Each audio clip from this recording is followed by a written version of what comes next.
Quand j'ai pris un billet sans retour, j'avais cette idée que mes problèmes, ils se résoudraient spontanément. Mais c'est pas exactement le cas. Plus j'avance, plus je creuse en moi, plus j'ai cette impression de déterrer chaque jour un peu plus de cette boue qui s'est accumulée durant toutes ces années. Et à certains moments, je sens que ça me submerge et que j'arrive pas à le gérer. Cette vidéo, c'est à propos d'un de ces moments. J'ai envie de te parler d'un problème que je traverse en ce moment, que j'ai essayé de mettre de côté, mais qui commence à se ressentir dans mon quotidien. Et je sens que j'ai besoin d'en parler. Peut-être que c'est pour avancer, peut-être que c'est pour me sentir mieux. Je suis pas encore tout à fait sûr. Mais en ce moment, j'ai un problème d'estime de moi-même. Je sens que les contrariétés de la vie, elles me touchent plus que d'habitude. Je m'auto-juge constamment, que ce soit par rapport à ce que les autres pensent de moi, ou par rapport à mon travail, que je dénigre plus que d'habitude. Et je sens que je suis constamment à fleur de peau, que j'ai moins de patience, que les autres, ils m'emmerdent plus que d'habitude, et que j'ai moins de courage quand il s'agit de prendre des décisions, parce que j'ai peur de échouer, et j'ai peur de m'exposer à la critique aussi. Et puis, bien sûr, que j'ai envie de rester seul. C'est pas que j'ai pas confiance en moi quand il s'agit de parler à des gens, ou quand il s'agit de faire une tâche. Pour que tu comprennes un peu ce que je ressens, c'est qu'en ce moment, je pourrais parler devant une audience de 1000 personnes ou parler à une inconnue dans la rue sans aucun problème. Mais quand je me prends une critique négative, ou si je me fais rejeter, ou si les choses ne tournent pas comme j'avais espéré, je suis pas dans une position mentale où je sens que je suis capable de gérer ça sereinement. Les critiques en ce moment, elles me démoralisent complètement. Et si je me fais rejeter en ce moment, ça me détruit complètement. Et bien que je me sens capable de me défendre, je sens que j'arrive pas à encaisser les coups et que ça fait énormément de dégâts émotionnellement. Et là, je sens que, à l'inverse de ma crise existentielle, cette fois-ci, c'est pas par rapport à ma vie, c'est pas par rapport à mes motivations. Je sais où je dois aller, je sais ce que je dois faire, je sais ce que j'ai besoin d'accomplir et je sais ce qui me motive à me lever chaque matin. Mais je me sens pas au niveau. À l'origine, je pense qu'il y a une accumulation de conséquences. J'ai cette impression de ne rien avoir accompli depuis que je suis parti en voyage. Et parfois, je me demande si je suis en train de fuir quelque chose en voyageant. Et puis maintenant, après bientôt 9 mois de voyage, il y a bien sûr ce problème d'argent qui commence à se faire sentir et qui me rappelle un peu la réalité.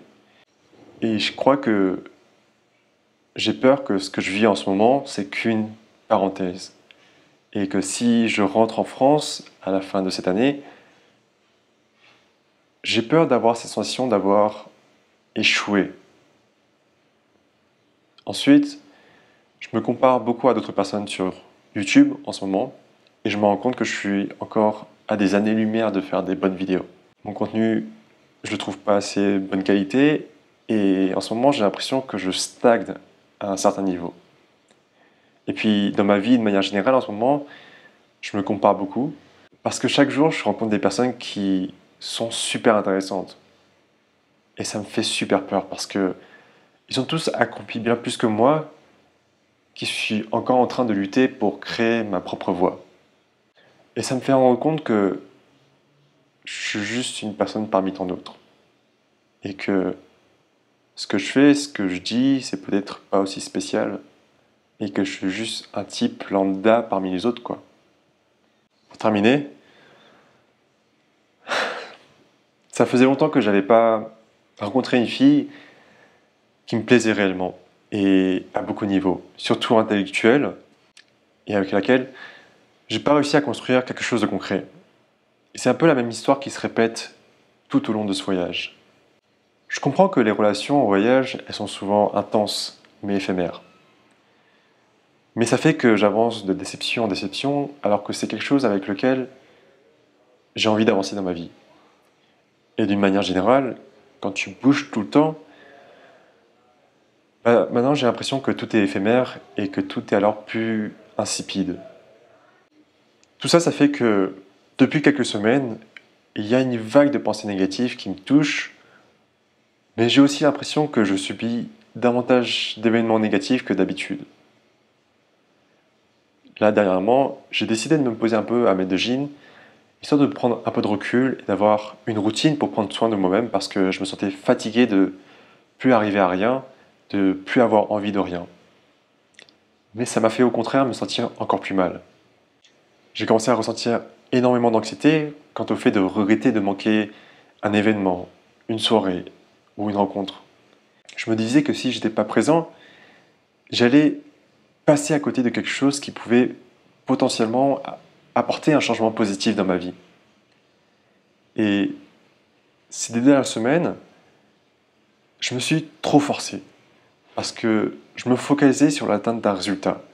Lorsque je publiais une vidéo, lorsque je sortais en soirée, lorsque je faisais du sport, lorsque je faisais des cours, parce que j'avais besoin de me prouver quelque chose. Et parce que j'y arrivais pas, ça a au contraire provoqué plus de mal que de bien en moi. Et c'est un schéma comportemental qui revient assez souvent en moi. Quand je me sens mal, j'essaie toujours de me distraire du mieux que je peux, jusqu'à que je me sente incapable de gérer davantage, et c'est à ce moment-là que je commence à fouiller en moi. Et pour l'instant, voilà où j'en suis arrivé. J'ai toujours été dur avec moi-même parce que j'ai toujours été intimement convaincu que j'étais quelqu'un de spécial. Au fond de moi, j'ai toujours voulu être différent du commun des mortels. Et parce que je voulais être différent, je me suis toujours imposé un certain niveau d'exigence pour me prouver que je suis au-dessus de la normalité. Et quand on pense qu'on est quelqu'un de spécial, on pense qu'il y a certaines choses qui nous sont plus dues qu'à d'autres, qu'on mérite davantage que les autres. Ça fait que on développe certaines attentes particulières vis-à-vis de la vie parce qu'on se croit intimement lié à une sorte de destinée. Mais quand il n'y a rien qui se produit, cette bulle qu'on s'est créée, elle éclate et ça nous fait perdre cette illusion qu'on s'est construite. Et quand cette bulle elle éclate, c'est ce qui est dur parce que ça nous fait réaliser que, après tout, on est comme tous les autres, juste normal. Et c'est, je crois, ce qui se passe en ce moment avec moi. Petit à petit, je me rends compte qu'après tout, je suis pas vraiment spécial, que je suis qu'une personne parmi tant d'autres, et c'est sans doute ce qui fait du mal à mon ego. Et c'est ce qui me conduit sans doute à avoir une perte d'estime de moi-même en ce moment, parce que peut-être que cette estime de moi-même, je l'ai construite sur des mauvaises choses. Quand j'ai voulu écrire cette vidéo au départ, j'ai voulu l'écrire d'une position où je serais fort, où j'aurais complètement résolu le problème et où je me sentirais plus à l'aise. Mais je sens que j'ai besoin de rompre ce cycle de vidéos qui donne l'impression que tout est plus rose depuis que j'ai pris mon billet d'avion. Et pour le moment, j'ai décidé de traverser cette période de manque d'estime de moi-même du mieux que je peux, en prenant soin de moi d'abord, en acceptant de me sentir un peu comme une merde le temps que ça passe, un peu comme si j'étais tombé malade, quoi. J'évite maintenant de mettre trop d'efforts pour trouver des solutions pour aller mieux ou pour me distraire. J'évite d'essayer de compenser parce que c'est ce que j'ai essayé de faire toutes ces dernières semaines et ça m'a rendu encore plus mal. J'ai supprimé temporairement tous les réseaux sociaux sur mon téléphone et j'ai décidé de voir un peu moins de personnes pendant quelques temps et de me concentrer davantage sur ce qui me motive. Tout ça, le temps d'accepter ma réalité actuelle. Que si je ne suis pas spécial, j'ai tout de même besoin d'être plus confortable avec moi-même. Avec qui je suis, avec mes qualités bien sûr, mais aussi avec mes défauts et surtout avec ce qui me manque. J'ai besoin d'accepter et surtout de faire preuve d'humilité que j'ai encore beaucoup à apprendre pour être bon dans mon domaine, que dans la vie rien ne m'est dû et que si je veux atteindre quelque chose, il faut que j'y mette les efforts. Il faut que j'accepte que je ne peux pas plaire à tout le monde, que tout le monde ne comprendra pas et que je ne peux pas réussir à séduire toutes les personnes qui m'attirent. Et accepter que si je ne suis pas unique, peut-être aussi que j'ai rien à prouver à personne.